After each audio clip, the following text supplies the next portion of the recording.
Ezequiel, capítulo 17. Recebi esta mensagem do Senhor. Filho do homem, apresente esta parábola e conte esta história ao povo de Israel. Transmita-lhes a seguinte mensagem do Senhor soberano: uma grande águia, com asas grandes e penas longas, coberta com plumagem de várias cores, veio ao Líbano. Agarrou a ponta de um cedro e arrancou seu galho mais alto. Levou-o para uma terra de comerciantes e plantou-o numa cidade de mercadores. Também levou da terra uma semente e a plantou em solo fértil. Colocou-a junto a um rio largo, onde pudesse crescer como um salgueiro. A planta criou raízes, cresceu e se tornou uma videira baixa, mas espalhada. Os ramos se voltaram para a águia, e as raízes se aprofundaram no solo. Produziu ramos fortes e deu brotos.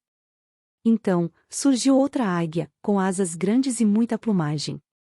A videira lançou raízes e ramos na direção dela, em busca de água. Embora já estivesse plantada em boa terra e tivesse água com fartura. Para que crescesse e se transformasse numa bela videira e produzisse ramos e frutos.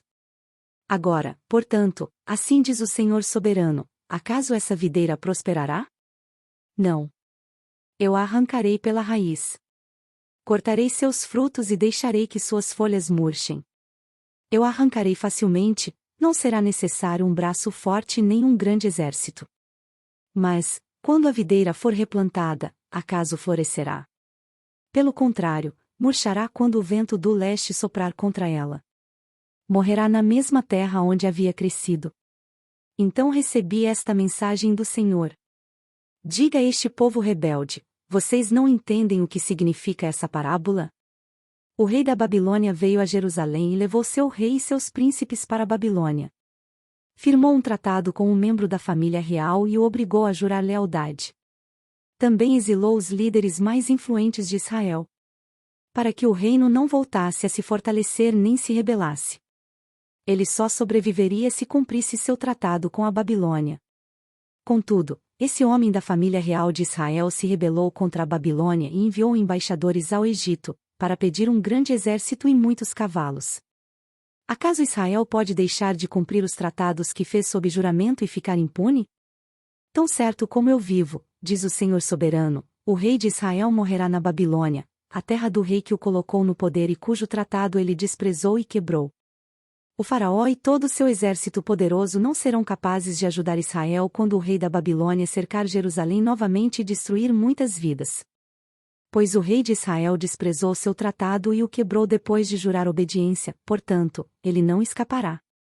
Por isso, assim diz o Senhor soberano, tão certo como eu vivo, eu o castigarei por quebrar minha aliança e desprezar o voto solene que fez em meu nome. Lançarei minha rede sobre ele e o pegarei em meu laço. Eu o levarei à Babilônia e o julgarei por sua traição contra mim. Todos os seus melhores guerreiros serão mortos na batalha, e os que sobreviverem serão espalhados aos quatro ventos. Então você saberá que eu, o Senhor, falei. Assim diz o Senhor soberano: pegarei um ramo da ponta de um cedro alto e o plantarei no topo do monte mais elevado de Israel. Ele se tornará um cedro majestoso que estenderá seus ramos e produzirá sementes. Aves de toda espécie farão ninhos ali e encontrarão abrigo à sombra de seus ramos. E todas as árvores saberão que eu, o Senhor, derrubo a árvore alta e faço crescer a árvore baixa. Faço a árvore verde murchar e dou vida à árvore seca. Eu, o Senhor, falei e cumprirei o que prometi. Ezequiel, capítulo 18. Recebi outra mensagem do Senhor. Por que vocês citam este provérbio a respeito da terra de Israel? Os pais comeram uvas azedas, mas os dentes dos filhos é que estragaram.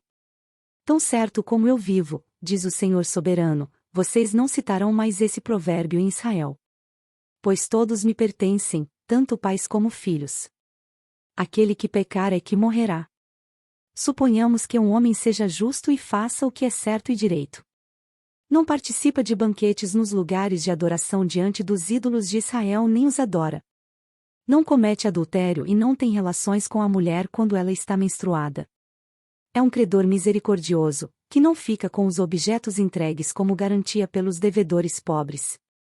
Não rouba dos pobres, antes, dá alimento aos famintos e providencia roupas aos necessitados. Empresta dinheiro sem visar lucros, mantém-se afastado da injustiça, é honesto e imparcial quando julga e obedece fielmente a meus decretos e estatutos. Quem age desse modo é justo e certamente viverá, diz o Senhor soberano. Suponhamos, porém, que esse homem tenha um filho ladrão ou assassino, que se recusa a fazer o que é certo. Suponhamos que esse filho faça todas as maldades que seu pai jamais faria, participe de banquetes oferecidos a ídolos nos lugares de adoração, cometa adultério, oprima os pobres e os desamparados, roube de seus devedores ao não lhes devolver sua garantia, adore ídolos, pratique pecados detestáveis e empreste dinheiro visando lucros. Acaso esse pecador deve viver? Não, ele será responsabilizado e morrerá. Suponhamos, porém, que esse filho pecador tenha, por sua vez, um filho que vê a perversidade do pai e decide não viver desse modo. Esse filho não participa de banquetes nos lugares de adoração, não adora ídolos e não comete adultério. Não explora os pobres. Antes, trata os devedores com imparcialidade e não rouba deles. Dá alimentos aos famintos e providencia roupas aos necessitados. Ajuda os pobres, não empresta dinheiro visando lucros e obedece a todos os meus decretos e estatutos. Ele não morrerá por causa dos pecados de seu pai, certamente viverá. O pai, no entanto, morrerá por causa de seus muitos pecados, por ser cruel, roubar das pessoas e fazer o que era claramente errado no meio de seu povo. Vocês, porém, perguntam: como assim? O filho não paga pelos pecados do pai? Não. Pois se o filho faz o que é justo e certo e guarda meus decretos, ele certamente viverá. Aquele que pecar é que morrerá. O filho não será castigado pelos pecados do pai, e o pai não será castigado pelos pecados do filho.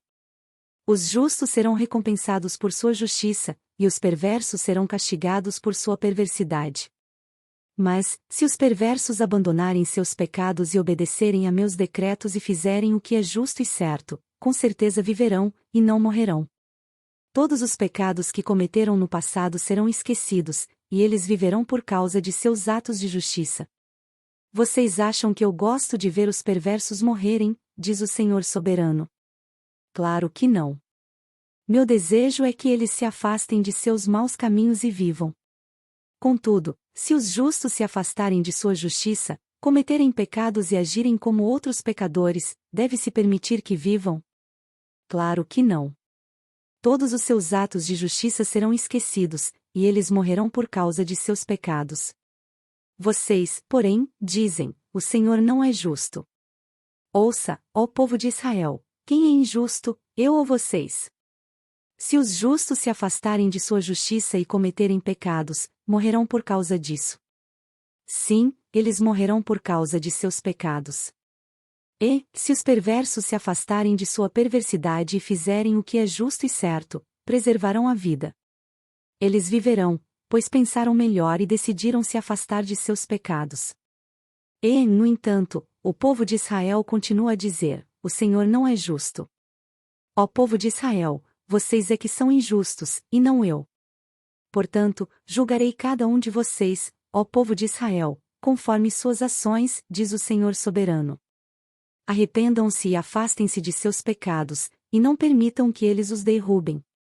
Deixem toda a sua rebeldia para trás e busquem um coração novo e um espírito novo. Por que morrer, ó povo de Israel? Não é meu desejo que morram, diz o Senhor soberano. Arrependam-se e vivam.